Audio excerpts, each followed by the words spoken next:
de notre mission. Arrêtons de vouloir politiser cette affaire-là. Si vous avez encore besoin de rendre votre crédibilité politique, il faut le faire ailleurs. Nous sommes dans une mission parlementaire. Président, on poursuit les travaux. Merci beaucoup. Très bien. On poursuit les travaux.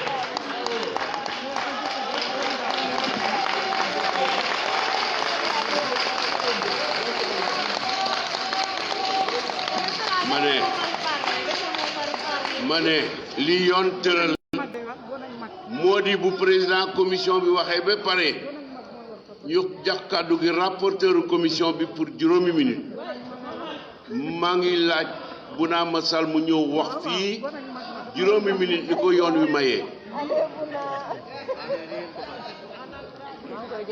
Merci, Président. Je voudrais dire à l'Assemblée, à la représentation nationale, que je me retrouve parfaitement dans les propos de mon collègue et président Pape Birame Touré.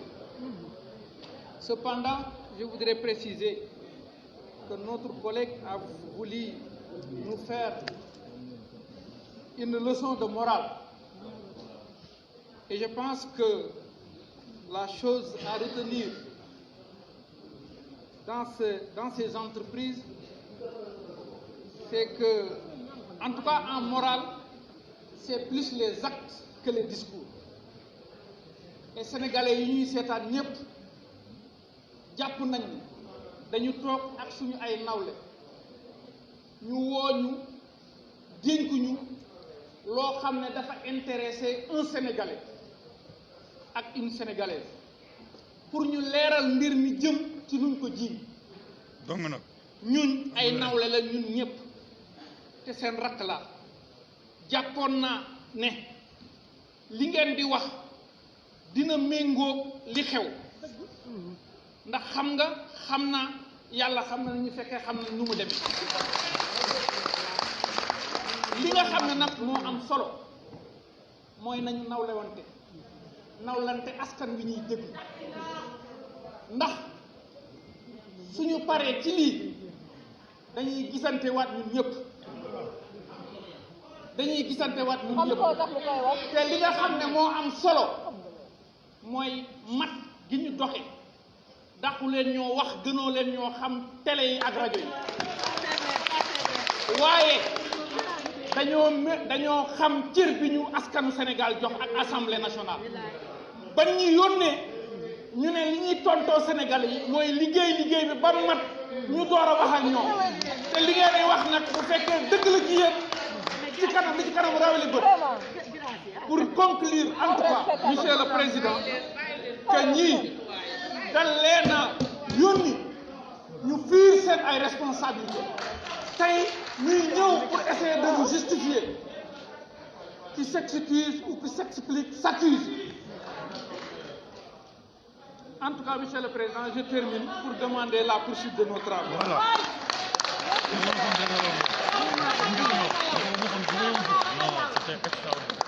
Bon léegi comme rapporteur commission bi jël na kàddu gi ci ni ko yoon tëralee ki ci tegu mooy le ministre au nom du gouvernement am na 5 minutes moom ci boppam pour wax li mu xalaat ci motion pour question préalable bii nga xam ne le député a proposé cela. C'est sur ça que vous devez donner votre avis exclusivement.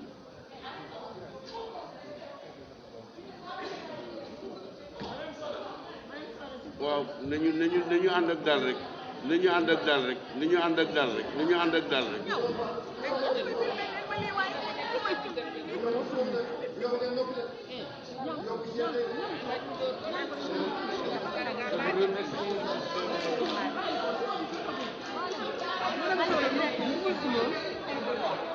Est-ce que le député Malick Gueye la peut-être?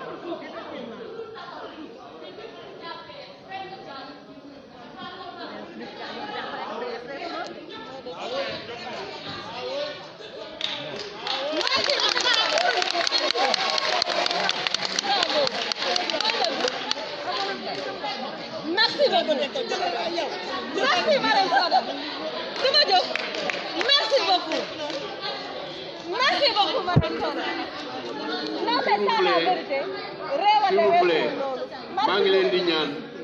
maa ngi leen di ñaan waaw maa ngi leen di ñaan waaw baax na calmez-vous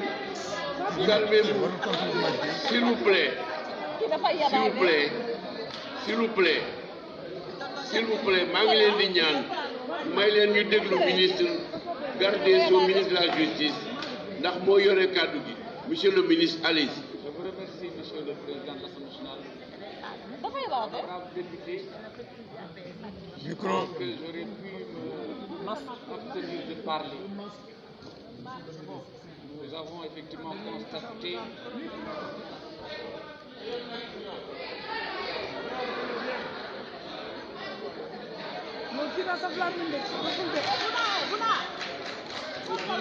je disais que j'aurais pu m'abstenir de parler tellement les choses sont claires. Je pense que tout juriste, toute personne qui a appris le droit a compris qu'il y a eu une ignorance ou une interprétation erronée du droit. Et je pense que cette interprétation erronée, volontaire ou involontaire, a été rappelée et corrigée par le rapporteur et le président de la commission. Et pour ça, monsieur le président, honorable député, je pense que absolument rien ne faut s'opposer à ce que votre assemblée continue son travail. Je vous remercie, monsieur le ministre. yoon laay doxal ba tey rek yoon laay doxal comme léegi ñii nga xam ne loi bi may na leen kàddu gi jox naa leen ko léegi nag yéen laay laaj yéen député yi ñi nga xam ne ànd nañ ci lii nga xam ne honorable député Moustapha Mamba Guirassy wax na ko proposé na ko ñi ci ànd ñi ci àndul ak ñi nga xam ne dañu abstenir. Maintenant, je mets aux voix conformément à la procédure, je mets aux voix la question préalable. Quels sont ceux qui sont pour la question préalable? dama bëgg ngeen compter leen bu baax compter leen bu baax waaw compter leen yoon na ko wax yoon moo ko wax compter leen ñi ànd ci loolu.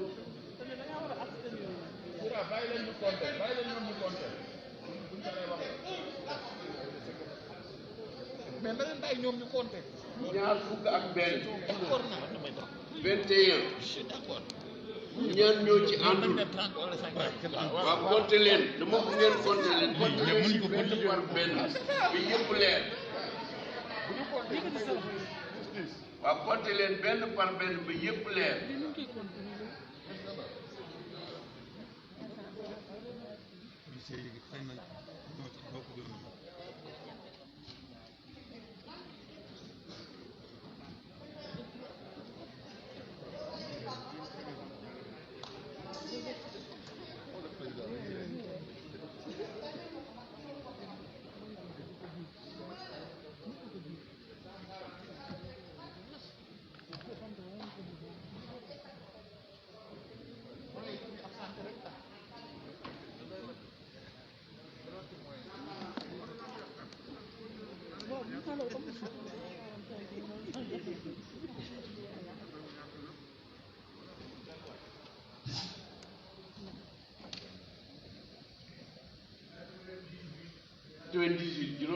juróom-ñeent fukk ak juróom-ñett ñoo ne ànduñu ci léegi ñan ñoo abstenir abstention zéro bon nag lii nga xam ne honorable député Moustapha Mamba Guirassy proposé na ko te jaarale ko ci yoon muy article 74 ñi ci ànd ñaar fukk ak benn lañu ñi ci àndul juróom-ñeent fukk ak juróom-ñett amul abstention bon nag lii mu proposé Assemblée nationale à la majorité des députés ni nañu rejeté nañu ko léegi li ci topp ci ni ko yoon tëralee moo di dañuy jox kàddu gi le président de la commission ad hoc après ñu jox parole bi rapporteur bi après ñu jox parole bi le garde des Sceaux ministre de la justice ensuite ñu jox kàddu gi kii nga xam ne mooy député bi tax ñu dajee fii tey teg ko ci yoon walla bu fi nekkul kan moo ko fi nekkal nekk défenseur ñu jox ko ci yoon bu paree nag ñu jox kàddu gi beneen député boo xam ne àndul ci lii nga xam ne commission bi proposé na ko fii muy juróomi nit bu ñu paree nag ñu daldi woote li ñuy woote bon nag léegi maa ngi jox kàddu gi président de la commission ad hoc Mame Birame Touré. Pape Birame demal fee ñëpp gis.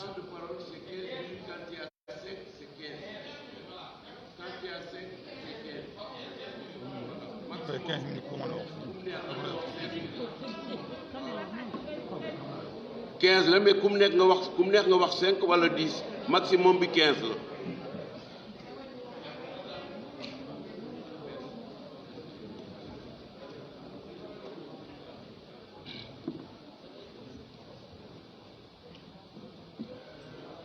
Merci, Monsieur le Président. Monsieur le Président, comme ni ko rapport bi waxee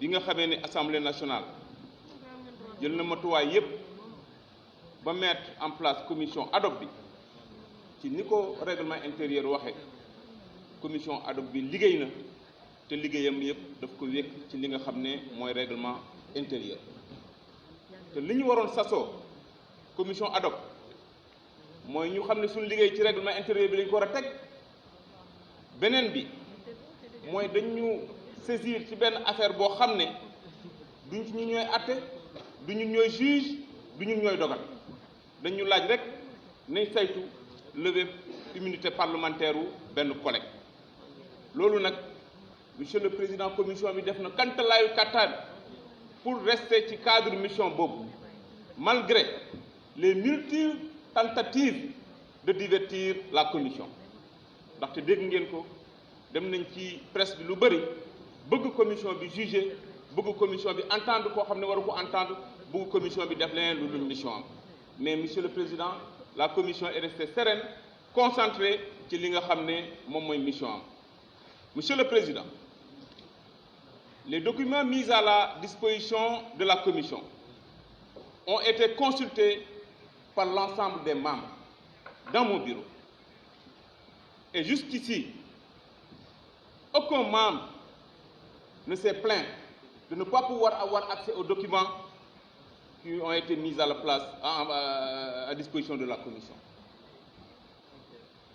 Documents yi énuméré nañ ko fii ñun ñii ñëpp y compris tey peut-être ñi nga xam ne dañuy am beneen position dañoo toog documents yi ñuy cité ku ci nekk nga soxla document xool ko ba bi ñuy quitté ci bureau ba dañu ne woon doyal nañ mais puisque dañu jëloon 2 jours de consultation le premier jour mooy bu ñu paree réunion jusqu'à 16h et le deuxième jour c'était le samedi de 10h à 16h malgré que ñoom dañoo pare woon je suis allé au bureau pour attendre parce que loolu la ñu waxante woon te j'étais là-bas de 10h à 17h on a vu que 2 personnes qui sont passées c'était en l'occurrence Demba Babayel Sow et aussi Mamadou Wuri Baylo Diallo donc je considère que képp ku amaatoon looy xool di nga dellu ci jour boobu loolu mooy prouver qu'ils étaient satisfaits mais monsieur le président on a noté ici pour le déplorer parce que des collègues en l'occurrence ki nga njëkk a jël kaddu notre collègue pour rejeter il était venu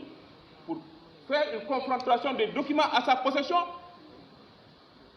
par rapport aux documents que nous avions nous et je l'ai rappelé en réunion j'ai dit que fii ci réunion bi yéen ñi yor document bi yéen a ko njëkk a yor di kaas kenn ci yéen avant may ñëw fii te man j'ai reçu les documents la veille kenn gisuloon document bi mais peut-être que pour ñoom lu tax séance bi gaaw bi ñu toogee di consulter boo xoolee ci consultation bi chaque page première ligne la ñuy xool ak deuxième ligne, est-ce que ça correspondait avec le document authentique?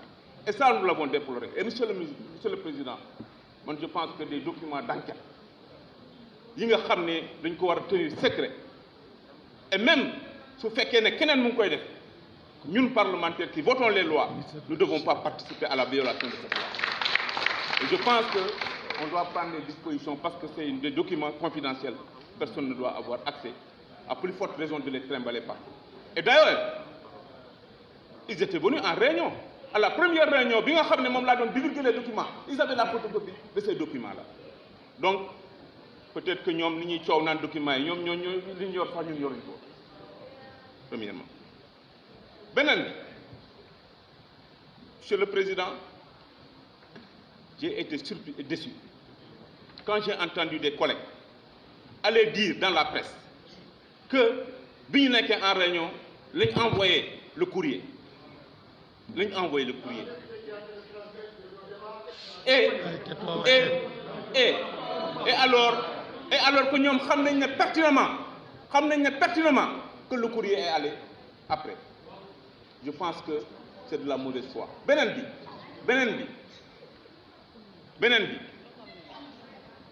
moi d'aller dans la presse pour dire qu'ils n'ont pas accès aux documents. Je ne sais pas bon document, mais les documents à notre possession qui ont été énumérés ici ont été consultés par l'ensemble des membres. Donc, dans mon japonais, lolo aussi, il faut nous relever. Et, dans nos échanges, pour leur dire que, nous avions la possibilité de le faire et de démentir. Mais notre responsabilité pour tenir secret les travaux de notre commission, notre responsabilité pour donner le respect de notre institution qu'il mérite, donc nous exige de tenir secret nos travaux. Donc je ne pouvais pas aller à la presse comme vous, parce que quels que soient les enjeux, moi je vais ramener les responsabilités. Donc, Monsieur le Président, la Commission a travaillé sereinement. La Commission a travaillé conformément aux dispositions du règlement intérieur. Mais la Commission a travaillé sans parti pris, parce que nous l'avons rappelé. Les faits relatés concernent deux personnes, deux citoyens sénégalais. L'un député à l'Assemblée nationale et l'autre un citoyen sénégalais, qui sont tous des justiciables. Nous avons rappelé aussi que l'immunité parlementaire n'est pas un moyen de se soustraire à la justice. Et puisque dans tous les documents saisis, nous avons constaté que si effectivement cette immunité n'est pas levée, la procédure sera bloquée. Et il n'appartient pas à l'Assemblée nationale de poser un quelconque acte qui puisse enfreindre le fonctionnement de notre institution, surtout quand il s'agit de la justice, pour rétablir les faits et éclairer les Sénégalais sur la vérité des questions pour lesquelles donc, elle est saisie. C'est pourquoi, Monsieur le Président, nous avons pensé que l'Assemblée nationale doit procéder à la levée de l'immunité du député pour lui permettre d'aller devant la justice et de se défendre, mais aussi pour permettre à Mme Adji Sarr d'aller à la justice pour se défendre. Parce que nous ne cherchons pas à savoir ce qui s'est passé. Nous ne cherchons pas à savoir qui a tort, qui a raison, parce que ce ne relève pas de notre mission. li nga xam ne def nañ ko nag na ku nekk waxal boppam na ku nekk waxal diineem na ku nekk waxal gëm-gëmam bu kenn ñun dañoo dem yaru fa ñu war a yaroo jànge fa ñu war a jànge am ay kilifa diine fañ ko war a amee am suñu cosaan fañ ko war a amee ñu tase ci assemblée nationale bi ku bëgg a ñëw ku def 40 ans 50 ans 60 ans 70 ans nga xam ko yaa moins d'un an bu ko xamal àdduna bu ko waar mais je pense que loolu dafa nekk loo xam ne dafa jaaduwul booy wax waxalal sa bopp yeddal sa bopp li nga xam ne nag moo am que Assemblée nationale ñun ñii di ko wax ci suñu position ak suñu li nga xam ne moom mooy suñu bëgg-bëgg ak suñu agenda politique mooy tax ku ci nekk ci ñun quelque ci circonstances yi ngay gën di décrédibiliser Assemblée nationale. Mais Monsieur le Président, nous vous remercions et nous vous félicitons. Parce que dans toute la procédure, les gens ont voulu mettre en cause la procédure, ont voulu relever des irrégularités dans toute la procédure. Mais gisuñ ko. Et ils n'ont pas trouvé un autre moyen que de simuler une démission qui, pour mon avis, était une fuite en avant de prendre leurs responsabilités. Alors, et là, ça montre et démontre que cette démission était planifiée pour bloquer les travaux de la commission. Mais c'est mal maîtrisé et méconnaître le règlement intérieur parce que l'intervention d'entre eux prouve qu'ils ne le maîtrisent pas.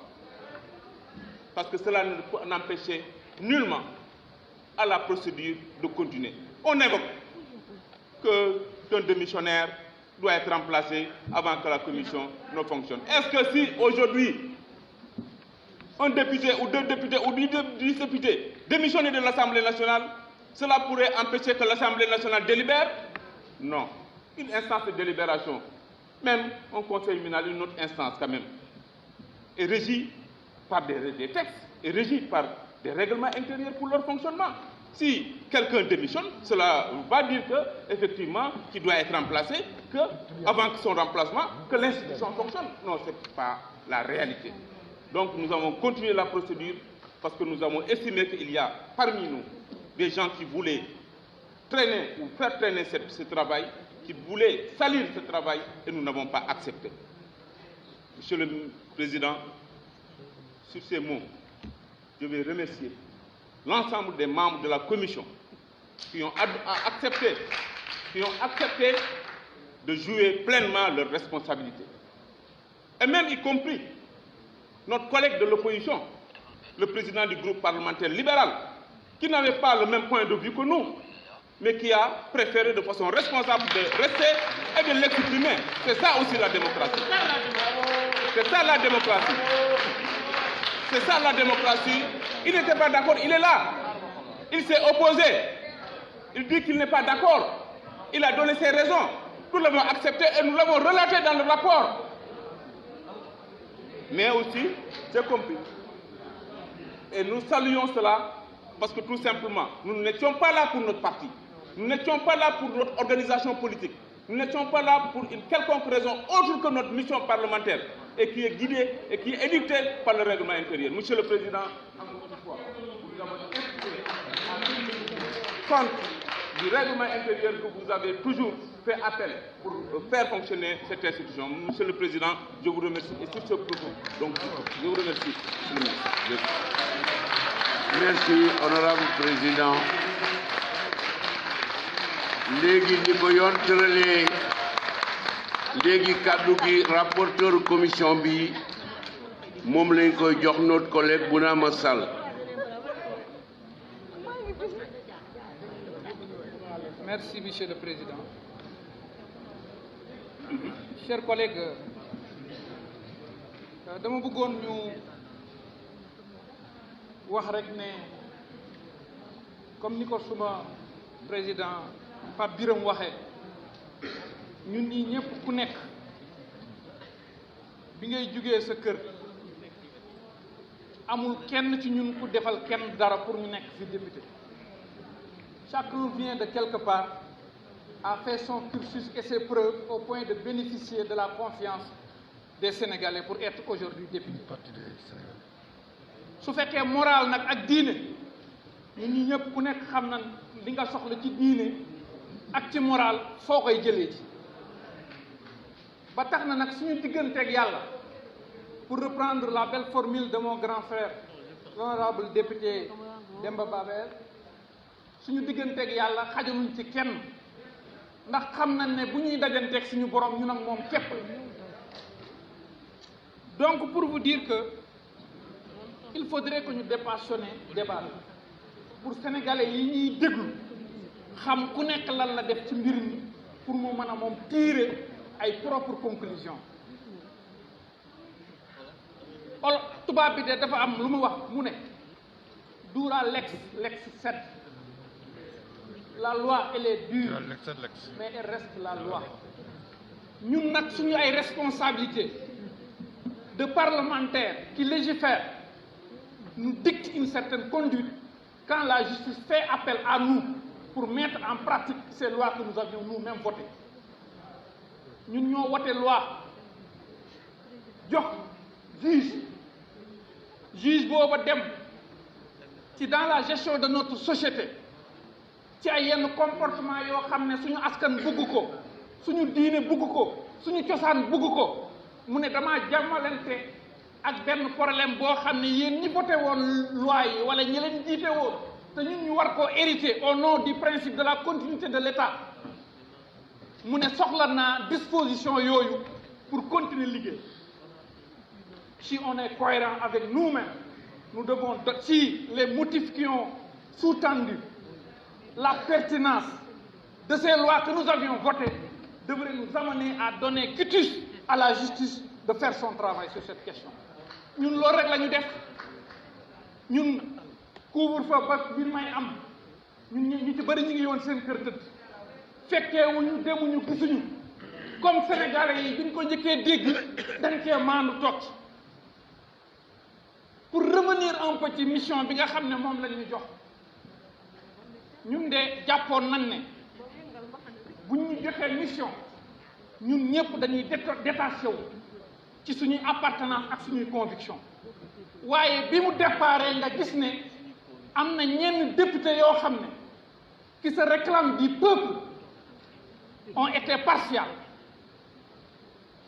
dem nañ défendre keneen contre une jeune sénégalaise qui a 20 ans orpheline qui a été selon elle abusée amul dem fenn fu mu ko wax mu am le courage de dire aux Sénégalais que ne diw def na ma lenn ñun waxuñu ne kii moo def wala kii ñoo def yàlla xam na ne képp kuy nekk fii ak képp kuy sénégalais jàmm rek lañ la yéene waaye ci jàmm day lalu ci dëgg te li ñu soxla tey mooy dëgg waaye wax ji tamit nañ ko wax am na député yoo xam ne bi ñuy ñëw lu nekk daj nañ ko pour ñu boole leen ci mbir mi bañ ñëwee ca mbir ma li leen indi woon nekkul pour liggéey au nom du peuple sénégalais dañoo doon wut di indi ay preuves yu ñu yóbbul la défense d'un député parce que bi ñu yëree kayit gis ne li ñu yoroon moo fi nekk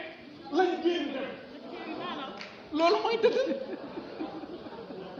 lii may wax nag ëllëg suñu boroom dinañu teg ci ñuy wax diine man ak ñoom taxaw suñu borom mu wax ko parce que ñun duñu wax lu dul dëgg duñu wax lu ñu gëm noonu la mbir mi demee il faut que sénégalais yi xam loolu man de lii suñu cër ci askan wi à travers le parlement la plénière sur la confiance bi ngeen amoon ci ñun jox ñu ñuy rapporteur la fa amoon ak la fa wax lépp defuñu benn censure lépp indi nañ ko teg ko parce que li ñu jàppoon ne yéen a ñu yónni li ngeen ñuy yónni dinañ ko indil teg ko seen loxo yéen ci seen fulla ak seen fayda ak seen xel mu sedd ngeen xool ba xam lii am na wala lii amul loolu mooy suñu cër loolu mooy suñu responsabilité may fàtte aussi di fàttali ñooñu que la fille Adji Sarr est une Sénégalaise elle mérite que vous prêtez attention à ses propos elle mérite au nom de la représentation nationale au nom du statut de député dont vous vous réclamiez que vous l'écoutiez que vous l'entendiez que vous nous donnez cette présomption de bonne foi et dans une république et dans une société normale les gens doivent respecter le respect de la spécialisation vous n'êtes pas juge vous n'êtes pas avocat tout ce que vous dites là n'est que copie-coller. Par conséquent, nous vous demandons, en tout cas, au nom de la République, au nom de l'Assemblée nationale, Monsieur le Président, de continuer les travaux pour permettre à la justice de dire le droit, rien que le droit. Parce que nous, li ñuy def solu masque taxawuñu nëbbatuwuñu lu ñu gëm la lu wér la te am na ñuy woote fii di wax ne dañuy jàppale diw député kuy mbokkam ku ko bëgg ku ko dimbale du ko dugal fi ngeen ko dugal parce que bëggu leen lu may ruux ko ci ruux mu daanu fa ngeen romb ko jël place.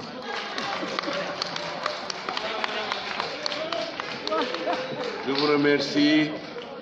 Toujours en application de la procédure ni ko yoon laajee léegi dañ jox kaddu gi le garde des Sceaux ministre de la justice moom mooy jël kaddu gi.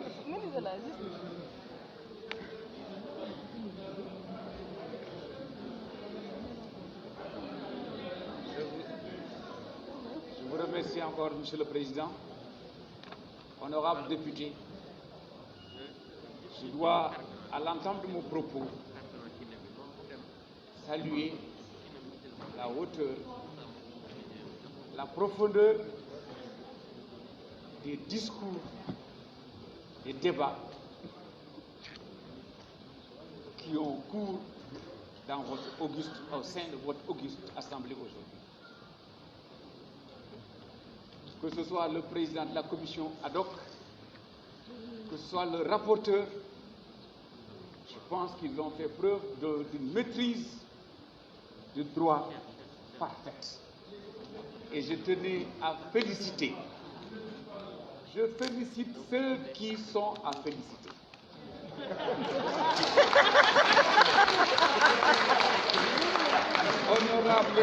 Honorable député. Honorable député, honorable député, honorable député, honorable député,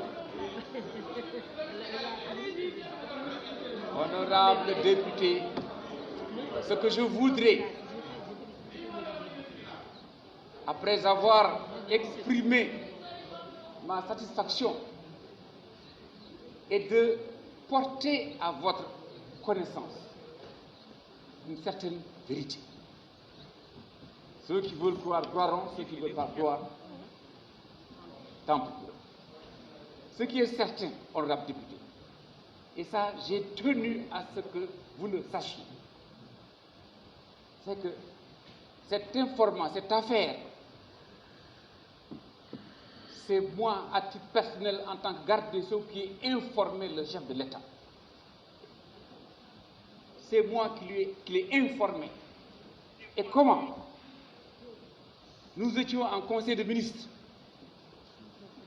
J'ai reçu un message du procureur général. C'est son rôle, c'est l'obligation, comme on dit, de remonter d'informations, qui m'a envoyé la copie, effectivement, de cette plainte qui a été déposée à la gendarmerie. J'ai immédiatement transféré cette information au chef de l'État. Et je peux vous assurer que sa réaction était une réaction de désolation, une réaction de compassion, parce qu'il m'a dit à son pire ennemi, on nous souhaiterait cela. Parce que, honorable député, jusqu'à ce qu'une personne poursuivie soit définitivement condamnée, elle est supposée, elle est présumée innocente. Mais cette présomption d'innocence, malheureusement, n'empêche pas qu'on soit déjà la risée dans les médias et dans les foyers. Et qu'on le veuille ou non, député ou pas député, une personne qui est traînée, qui est poursuivie à une famille, et bien entendu, aucune famille n'aimerait voir, entendre certaines choses dire de son père ou de son oncle ou de son grand-père. C'est vous dire que cette affaire n'a pas fait plaisir au chef de l'État. Elle n'a pas fait plaisir au chef de l'État. Ça, je peux vous le garantir, je peux vous le dire, parce que j'ai été un témoin oculaire de ça. Cette information, je tenais à vous le dire. Et vous dire aussi, honorable député, qu'une procédure obéit à des règles. tout ce dossier, la plainte a été déposée à la gendarmerie. La gendarmerie a fait son travail comme le exige la loi. La gendarmerie a interrogé toutes les parties concernées. La gendarmerie a demandé à interroger le député Sonko, qui, bien entendu, a fait part de son privilège de député. Ce, évidemment, que la gendarmerie ne peut pas ignorer, parce que personne d'ailleurs ne peut l'ignorer. Dans ces cas, la gendarmerie, ayant fini son rapport, ayant fini son travail, le procureur demande à ce que le dossier lui soit transmis. Le procureur a remis le dossier à un juge d'instruction. C'est la procédure. Le juge d'instruction, quand il reçoit un dossier, il a la possibilité de demander à entendre toute personne citée dans ce dossier. C'est ainsi que le juge d'instruction a demandé à entendre le député Ousmane Sonko. Sachant que Ousmane Sonko est protégé par son immunité, il a demandé par des voies autorisées à ce que sa demande de main levée soit transmise à l'Assemblée en la personne de son président. La règle veut que cette demande passe par le procureur, que le procureur la transmette au procureur général, que le procureur général la transmette au garde des Sceaux de la justice et que le ministre de la Justice transmette cette demande au président de l'Assemblée nationale. C'est ce qui a été fait et ce n'est que ça qui a été fait. Monsieur le Président, honorable député, je ne vais pas vous faire perdre davantage. Je pense que nous avons un dossier assez simple et je laisse votre auguste Assemblée continuer son travail. Je vous remercie, monsieur le garde des Sceaux, ministre de la Justice. léegi ñaar ñoo des ki nga xam ne moom mooy défendre le député Ousmane Sonko jotuma lettre officielle waaye ki nga xam ne moom la ci yéen dama bëgg rek mu yëkkati loxo parce que jotuma benn document. amul droit wax nag. l'autre collègue si am na droit wax yoon moo ko tëral non yoon moo ko tëral am na droit wax notre collègue Aïda Mbodj yëkkati na loxoom ma jox ko kàddu gi am na droit wax te na ngeen ko déglu maa leen ko ñaan. d'accord président. waaw maa leen ñaan rek nañ ko déglu na ko ñëpp déglu. d'accord maa leen ko ñaan. d'accord.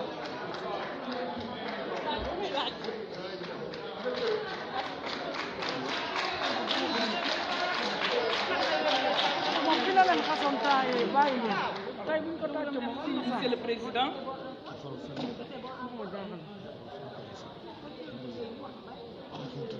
Monsieur le Président de l'Assemblée nationale, Messieurs les ministres, Monsieur le Président, defoon ko ci sama temps gis nga ñoom suñ ma dégluwul ministre bii toog avocat la xam na ni nous en tirerons toutes les conséquences de droit. amoo pour wax ci déglu la wala waxal rek tawaat Sonko il en tirera toutes les conséquences de droit. maa ngi leen di ñaan waaye déglu leen ko waaw mais déglu leen ko waxal tawaat.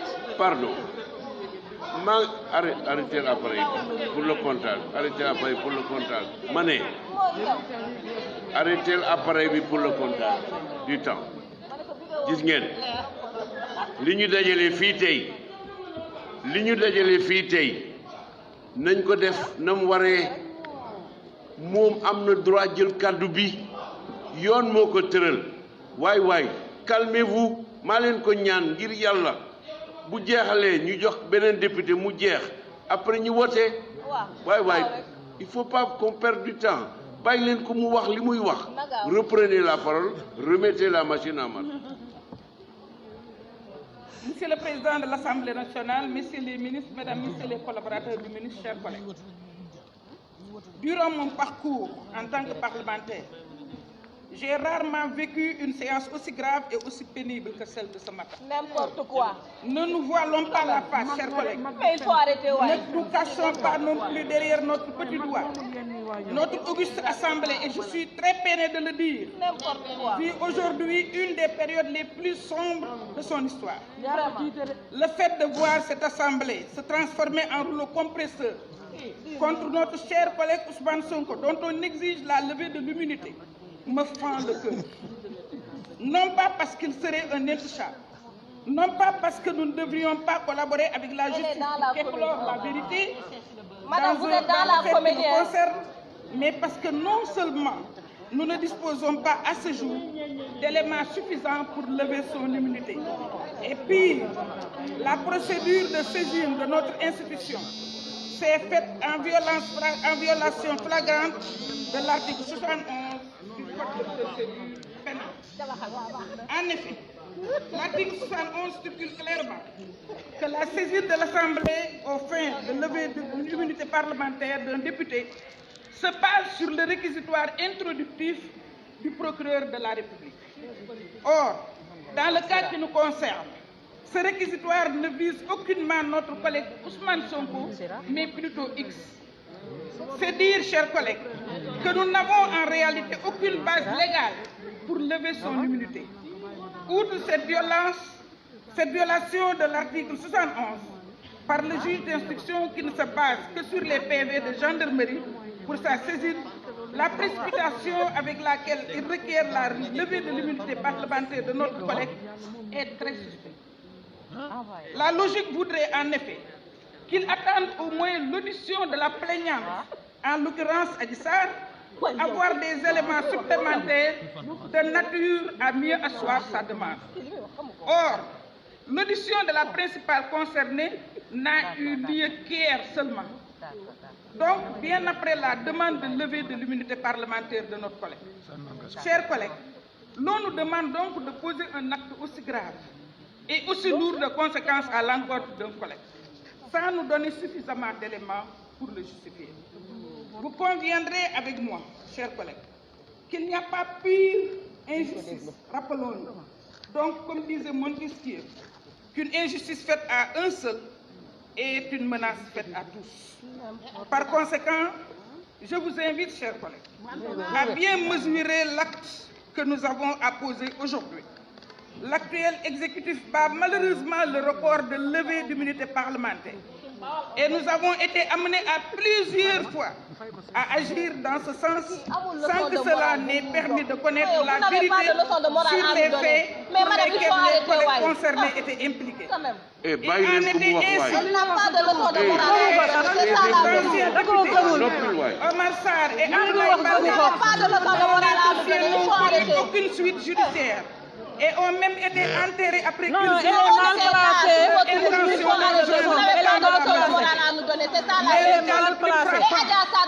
sans compter celui de M. Khalifa Sall. On a levé son immunité parlementaire, de même qu'il a été dépouillé de son mandat de maire de Dakar, jeté en prison, et bien qu'ayant bénéficié d'une grâce présidentielle, le mal était déjà fait. Il s'est vu dépossédé de ses 2 mandats, alors que ses co-accusés ont repris exactement les mêmes fonctions à la ville de Dakar, comme si la fameuse affaire de la caisse d'avance n'avait jamais existé. Attention, attention, à ne pas commettre l'endroit de notre collègue Ousmane Sonko. Qu'on nous demande de livrer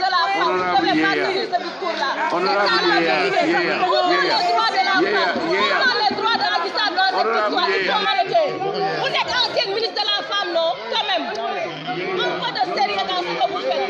Elle est malhonnête. Elle est malhonnête. Elle est ancienne ministre de la femme. Qui ne parle pas dans cette histoire. Vous êtes ancienne ministre de la femme. Vous ne devez pas dire ça. Il faut arrêter. C'est ça la vérité. Elle est ancienne ministre de la femme. Il faut arrêter. Quand même.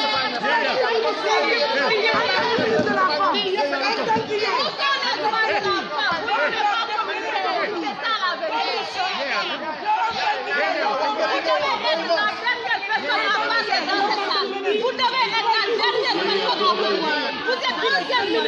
défendu les droits des femmes. On vous a entendu toujours défendre les femmes. Aujourd'hui, pour une question politique, vous sacrifiez à Dieu des femmes. Pour une question politique, vous sacrifiez à Dieu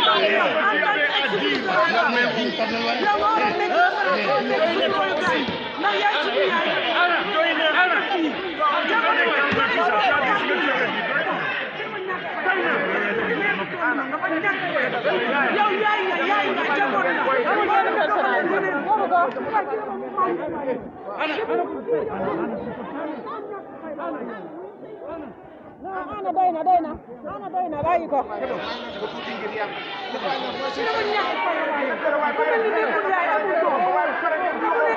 ñun ñëpp xam nañ ne day fen li ñuy sax gënu ko ñun ñëpp xam nañ ne day fen sax li ñuy wax amul solo. Vous n'avez pas de leçon de morale à nous donner. On a été témoin de votre régime. C'est ça. On a été témoin de votre régime. Vous étiez ancienne ministre de la femme. Pensez à Adji Sarr au lieu de faire de la politique politicienne.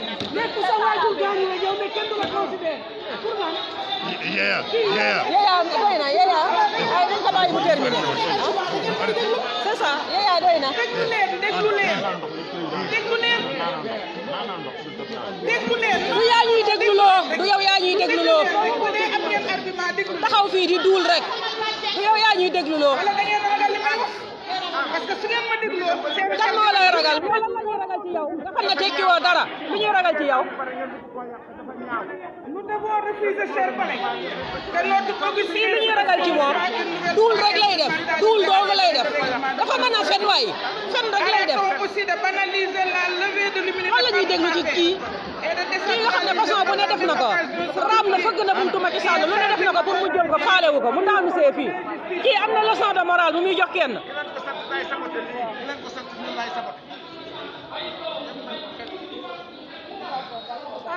ban leçon de morale la am pour jox ko nit ñi kii dafa tekki dara tekkiwul dara fii la taxaw xas ak Abdoulaye Wade bi tax nit ñi xam ko. yow yaa gën a ñàkk fayda ci assemblée nationale yow yaa gën a ñàkk fayda ci assemblée nationale yow da ngaa ñàkk fayda amoo loo wax doo jigéen yow ñëpp la tane yaa gën a ñàkk fayda yow amoo looy wax. ana baal góor jigéen ñi ngay waxal doo bàyyi góor jigéen yi. waaw may leen ma tuuti waaw déglu leen ma tuuti ma ne maa ngi ñaan notre collègue Adji Mbergane le président Aymérou n'est pas là yow yaa topp ci moom dama bëgg suñ groupe majorité bi nga si waxal ma ñëpp ku nekk yaa ngi sa xol ku nekk yaa ngi sa caractère dama bëgg yow nga wax leen man ci sama tur maa ngi leen di ñaan ñu calmer parce que liggéey baa ngi yàqu waaw dama ne calmez-vous. fenam yi kat moo tooy fenam yi kat a metti. calmez-vous. fenam yi kat daa metti. maa leen ko ñaan Adji Mbergane jógal nga calmer leen bon continuer. non kii fenam yi dafa metti te àdduna bi yëpp ñuy seetaan il faut ñu wan leen li muy wax du dëgg li muy wax du dëgg quand même il faut que tamit ñu respecter nit ñi. Nous devons refuser, chers collègues, que notre auguste institution soit une nouvelle fois instrumentalisée à des fins de règlement politique. Arrêtons aussi de banaliser la levée de l'immunité parlementaire et de désacraliser par la même occasion ce bouclier qui est censé nous protéger tout contre l'injustice, députés de la majorité comme de l'opposition.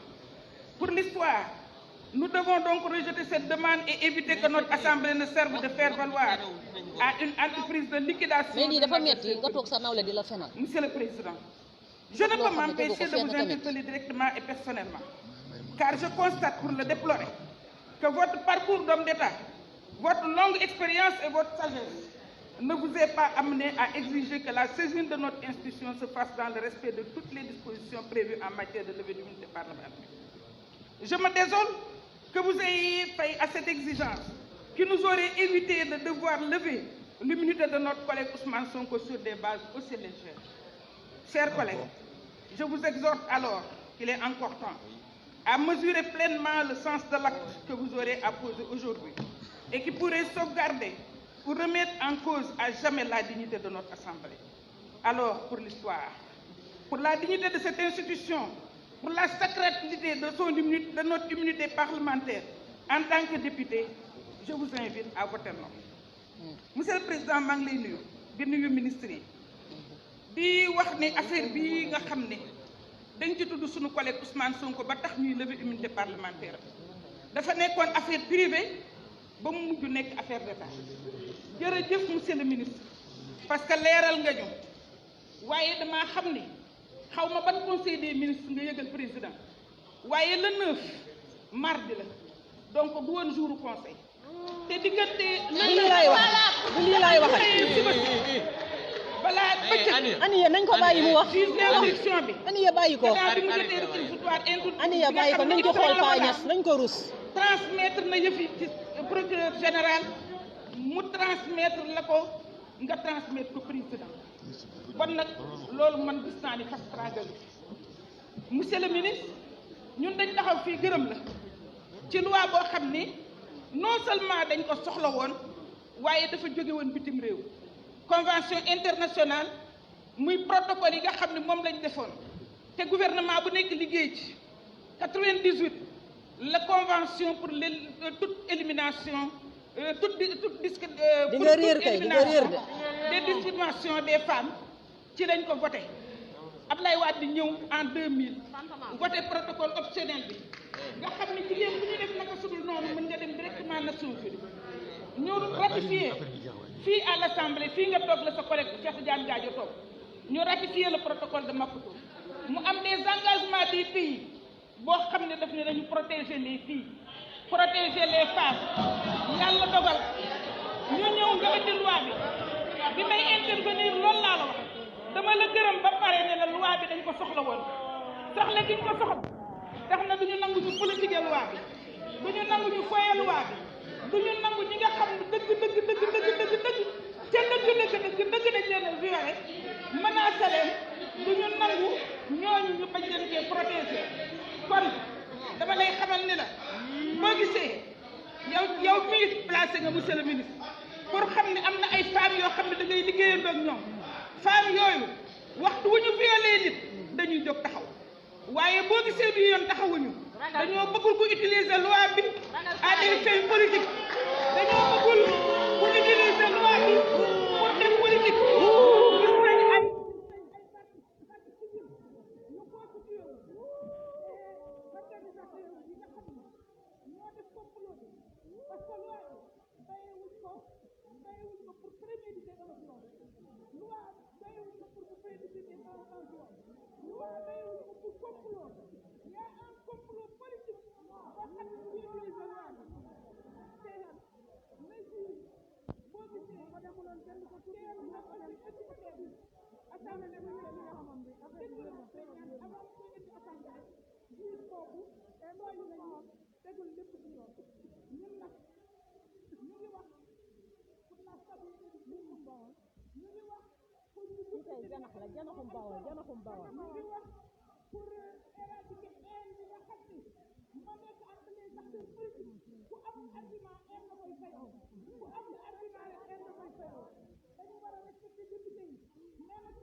seen bopp dama ne ci yow dafa am motif immunité bi distingué wuñ ko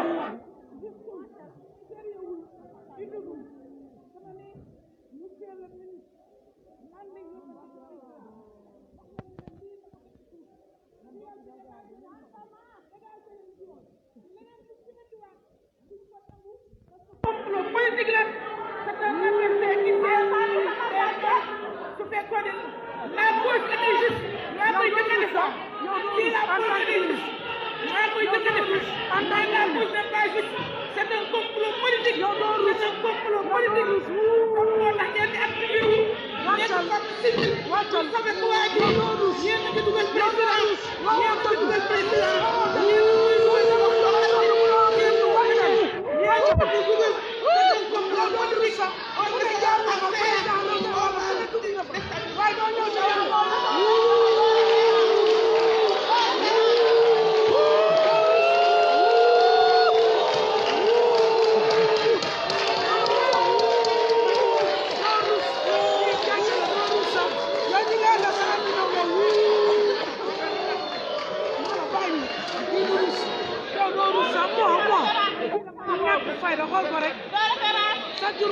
léegi mes chers collègues léegi benn orateur moo des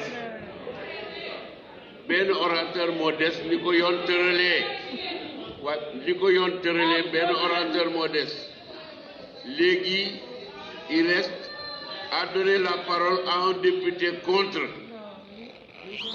Le député contre ana ko yëkkati loxo Serigne Cheikh Mbacké jox naa la parole bi en tant que député contre.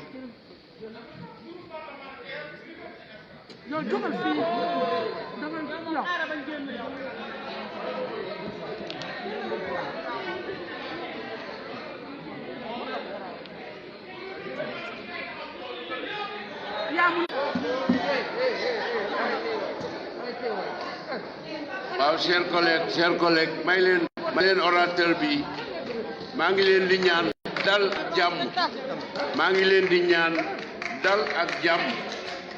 dal ak jàmm allez-y.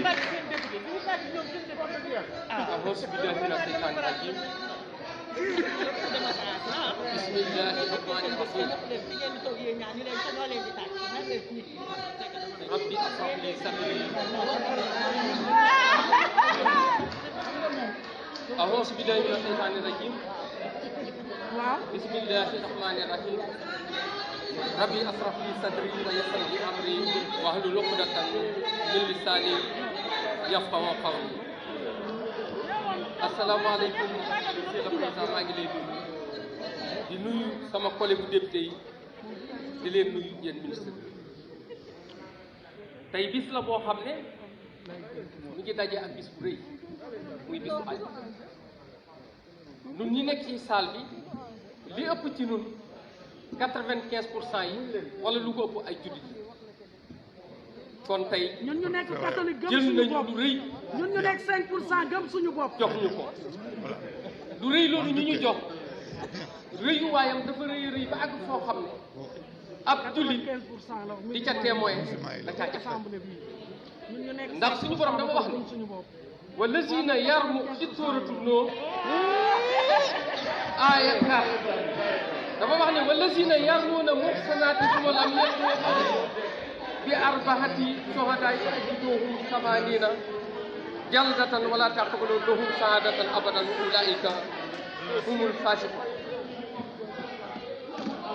ma jàpp ne yéen tey dañ leen a laaj ngeen war a dogal li ngeen di dogal suñu borom am lu mu ci wax ndax nit suñu ko jiiñee njaalo muy viol dafa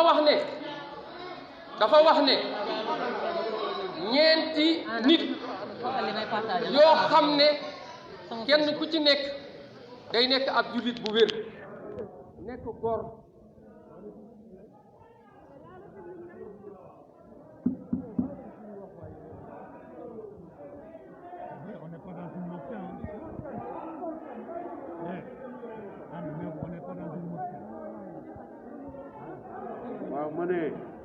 waaw ma ne séance bi li tax mu jeex soreetul bàyyi leen ko mu wax li muy wax ndax képp ku nekk homme politique wala femme politique war nga nangu déglu lu la naqadi wala loo àndul nga déglu ko ba mu jeex kenn mënul tere loolu waaye déglu wante lañ maa leen ñaan yéen a ngi yàq liggéey bi s'il vous plaît bàyyi leen ko mu wax bàyyi leen ko mu wax ndax mu mën a nangu ne viol am na njaalo ñeenti nit lay ñoo koy témoin ñeenti nit yoo xam ne ay góor lañu doon jullit doon góor waaye doon gor doon nit ku maandu koo xam ñëpp dañuy xam ak maandu bu boobaa viol ba dana mën a nekk lu wér cay day des day am ay sart ndax sart yi dañu wax ne su ñëwee foofa ñoom dañoo war a ñëw tiim mbir ma gis ko te bu ñu ko tiimee yëmul rek ci tiim leen ñoom ñaar waaye dañu ko war a gis mu mel ni comme ni tusngal di duggee ci li nga xamante ne moom la ñuy dugal tusngal loolu la suñ borom wax loolu moom la suñ borom wax yéen ngeen ne ay jullit ngeen toog tey fii bëgg a dëggal loo xamante ne ni li ngeen di dëggal xamu leen ci dara yéen taxaw fii tey bëgg a jàllale loo xam ne ëllëg ngeen jàkkaarloog seen borom dana leen ko laaj nga ñun dañ koy boosté wàll ñu ngi publier. ndax yéen tuuma ju rëy jii nga xam ne ay nit dañ ko jël indil leen ko yéen ngeen bëgg ci atteewu muy jàllale ko yawmal xiyaam suñ borom dana leen ko laaj ndax suñ borom nee na juróom-ñaar yi nga xam ne ku ko def yawmal xiyaam suñ borom dana la mbugal dana la yóbbu safara nit ku gëmul yàlla koy rey nit ku rey nit waaye juróom-ñaareel ba mooy nit ku ji nit njaalo te yéen lii su ngeen ko votee mooy wane ne ji ngeen ko su ngeen ko voté rek mooy wane ne ji ngeen ko kon bu yomal xiyaamee da ngeen bokk ci ña nga xam ne waaye suñu mbokk jigéen ñi metti na mais dimbali ñu ngeen may ñu rek mu àggale non attends s'il vous plaît c'est difficile mais le président nous a demandé nañu calmer wu quand même calmez-vous. waaw mais may leen ko mu wax temps bi mu am may leen ko temps bi mu am mu wax li muy wax après mu toog place am ah non mais laissez l'orateur parler waaw mais li may wax c'est valable pour tous les députés. yow wéroo da ngaa wéru bañ lay menacer xanaa ku wér la ñuy menacer. suñu borom dellu waxaat yow dof luñ koy ci sooratu Nuur aaya 13 aaya fukk ak ñett fukkeelu ñett aaya ba wax law jaaw xale bi arbaxati sohadaa yi fa islam yaatu bi sohadaa yi fa ulaayika indallahi humul kaasibuun aaya boobu lan moo taxaw suñu borom wàccee ko bi nga xamante ne ay nit ñoo xamante ne ay nafiq lañ bi ñu jiiñee soxna Aysa Njaalo ci la ko suñu borom wàccee ko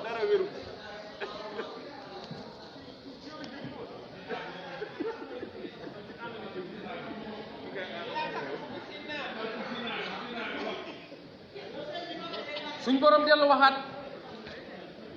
ci aaya ñaar fukkeel ak ñett ci suuratu Nuur waxaan inna lasina yarmuna muhsanati xaafidati muminati luhino fi dunya wal axirati wa lahum asaabun asiim loolu nag tey jii la suñ borom wax ne ëllëg am na ñoo xam ne bu yomal xiyaamee danañ leen teg mbugal mu métti mooy ñi nga xamante ne dañu jël tuuma teg ko ci ab jullit boo xam ne mësuñ koo xamee ci loolu tey jii yéen ngeen ñëw ngeen bëgg a ñëw atteewu ci loo xam ne xamu leen ca dara bëgg a yëkkati immunité parlementaire ñun duñu juge jàpp naa ne bu ngeen ko defee yomal xam bu ngeen jàkkaarloog seen borom da ngeen am problème bii du politique boole ci yàlla nee na doomu aadama day maandu boole ci loolu mais yéen da ngeen koo bëgg a jël def ko politique boole ci yàlla nee na doomu aadama day maandu boole ci loolu ndax suñu borom dafa wax ne ci suuratu Hujuraat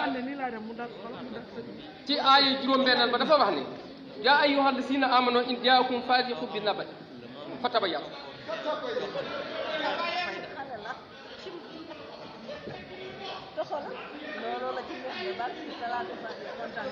bu la faasiq indilee loo xam ne war nga koo saytu càmbar ko xool ko ndax lim la indi dëgg la wala du dëgg kan moo indi mbir mi kan moo ko indi est-ce que xale bi nga xam ne moo ko ci indi yéen ñii kenn bëggu cee nekk yaayam su ngeen waxee seen diggante ya seen yéen bëggu leen ko ndax li tax bëggu leen ko yéen bëggu leen ko ndax yéen ci seen bopp yow mi maanduwul moom lañ bëgg ma ne yéen ci seen bopp laa la wax li ngeen di kee mooy yéen a gën a xam ne gëmu leen ko yow kenn bëggu laa jur gëmu leen ko laa la wax yow moom lañ bëgg a jur yaa waaye nag na leen leer ne tuuma ju rëy jii ñu jël teg ko ci ab jullit comme nun tey jii yéen ngeen war a taxaw tey dëggal am na wala amul na leen leer ne lu ngeen fi def bu yomal xiyaamee bu ngeen jàkkaarloog seen borom da ngeen ko rëcc suñu borom dellu leen waxaat ne seen daraja yii ngeen di wanewu ak di puukarewu yéen ñëpp jël seen doole bëgg ko teg ci maanaam nit ko amul doole ndax tey yéen a yor pouvoir jël pouvoir bi bëgg koo teg ci koo xam ne amul doole ngir loo xamante ne dara leeru leen waaye na ngeen fàttaliku ne suñu borom moo wax ne yaa ko doon yóbbu nit ki minhaa xalaqnaakum doomu aadama ñi ngi ko bindee ci suuf du dara suuf dong la wa fiihaa ci moom suuf nu'iidukum ci la ñuy delluwaat wa minhaa ci moom suuf nuxrijukum taaratan uxraa ca la ñuy génneewaat ëllëg fa la ñuy dekkeewaat kon nañu fàttaliku loolu te yor ngeen doole tey muy doole joo xam ne dañ leen koo abal rek jamono bu néew suñu borom da koy jël ndax suñu borom mooy fal mooy fool tey jii amu leen lenn lu ngeen di def. yow boo gëmoon yàlla da lu may fekk doo bàyyi ñaari nit koo xam ne jéeg jigéen bu lay maase. da ngeen koo ëpp doole soo ko bëggoon da nga koy wax dëgg. doo bàyyi jalgati ay ñaari jéeg àqam da nga ne da ngaa gëm yàlla ngay dem beneen jalgati yelleefam amoo loo amu leen lenn lu ngeen di def lu may bëgg a jàllale tey tuumay waaye nag nun de loolu du ñu bett ci yéen ndax damay faral di wax ne ma Abdou Aziz daana waxoon na fi président Abdou Aziz Ndaw ne ko su ngeen demee na ngeen góorgóorlu waaye ngeen fay wàtte ëllëg suñu borom dana leen ko laaj kon yéen député yi am leen fulla lii ñu leen jox leerul lii ñu leen jox leerul nañu ko jël ko sànni ko ca àll ba bañ koo voté parce que bañ koo voté mooy li gën ku ko voté ku nekk voté na lu ko leerul ca boo lëkkee bu jàkkaarloo boromam dana ko laaj ndax liñ leen laaj dafa rëy te mënu leen a matale preuve yi nga xamante ne moom la ñu laaj mënu leen koo matale comme mënu leen koo matale la gën nag mooy ngeen jël ko delloowaat ko ke leen ko joxoon waaye nag nii ngeen di doxalee lenn ci yéen maanaam feeñ na ca ba ñu tàmbalee ba léegi ndax mbir mi bi ñu tuddee Ousmane Sonko tey dafa mel ni affaire kañaan ak soxar ak bañ feeñ na ci yéen jëm ci moom. yow iñaana la jàpp moo tax munoo am yaram. ndax feeñ na réunion moo tax doo am yaram. feeñ na réunion de bureau yaa ko jiite. bërki démb feeñ na conférence des présidents ndax conférence des présidents bi ngeen jëlee ne 48 heures am na ku jóg ne règlement bi may nañu sax ñu mën koo def 24 heures waaw lu jar daw bay daal loolu mooy wane ak soxor ndax 24 heures su ngeen ko bëggee amal ne nañu amal plénière loolu mooy wane ne c'est parce que da ngeen a am benn majorité mécanique boo xamante ne duñu xalaat mécanique. ngeen nekk opposition aigrie et mécanique. yéen ngeen nekk opposition aigrie et mécanique. majorité mécanique boo xam ne bu ñu leen joxee dara ñu war a dem càmbar ko laaj ay borom xam-xam ñu wax leen lu leen si seen diine war sant mais duñu ko def dañuy ñëw fii rek président Macky Sall nee na nangam rek ngeen daal di bëgg a amal lool ndax ministre wax na ko léegi. doo ruus sax voilà amoo sax gàcce doo ruus. loolu nag jàpp naa ne li ma leen di dellu waxaat mooy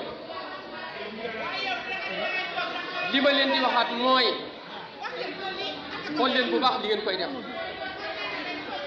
gore am na député yoo xam ne sax xam naa ne la waral ñoom ñu dem xam naa ne wóoluwuñu mbir mi moo waral ñoom ngeen dem seen yoon ndax xam nañ ne lii ku ko wote bu yawmal xiyaama suñu borom dana la ko laaj ndax témoin nga ca témoin nga ci loo xamul ca kenn ku ci nekk ëllëg da nga jàkkaarloog sa borom ba jàpp ne yow dong la bind te yàggatu wasalaamaaleykum wa rahmatullah. xam nga ne gàcce nga waxee de yow yaram biñ ko yéex a am ndax soxor weesu ñëpp di màgg te doo màgg ñàkk jom bay jëlee munoo leen sax dem leen tàmm ngeen ko da ngeen ñàkk jom tàmm ngeen ko da ngeen ñàkk jom yéen seen biir sa bëgg néew la da ngeen ñàkk jom tàmm ngeen ko lii di ñu bett ci yéen bu liggéey jotee di ngeen taxaw te bu séddoo jotee ngeen jiite da ngeen ñàkk jom lii ñàkk da ngeen ñàkk jom.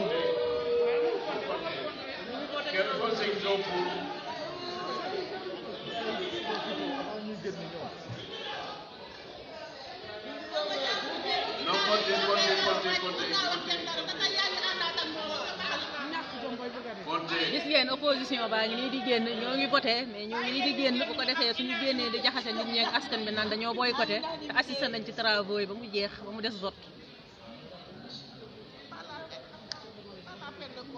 mais lii de jarul compter wax dëgg yàlla.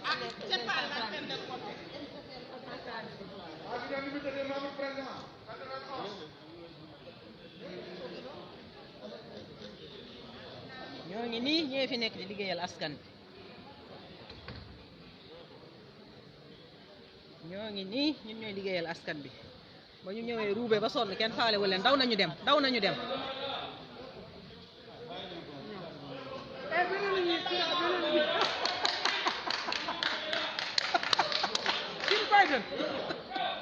wala kii kan la Babayel fu mu duggoon bay door a ñëw Babayel itam nëpp nañu rek fan la nekkoon bay door a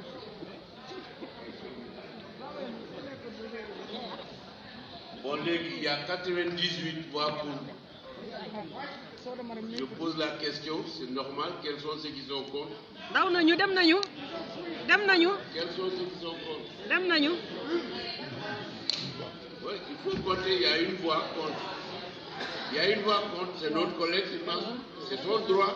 C'est son droit. Seigneur Mansour, contre. Quels sont ceux qui s'abstiennent? Une voix. Donc, 2 voix contre, 2 abstentions. Donc, 98 voix pour. 98 voix pour. Contre 1 voix. Abstention 2 voix. Donc, les recommandations de la commission ad hoc sont adoptées et cela consacre la décision de l'Assemblée nationale de lever l'immunité parlementaire du député Ousmane Sonko.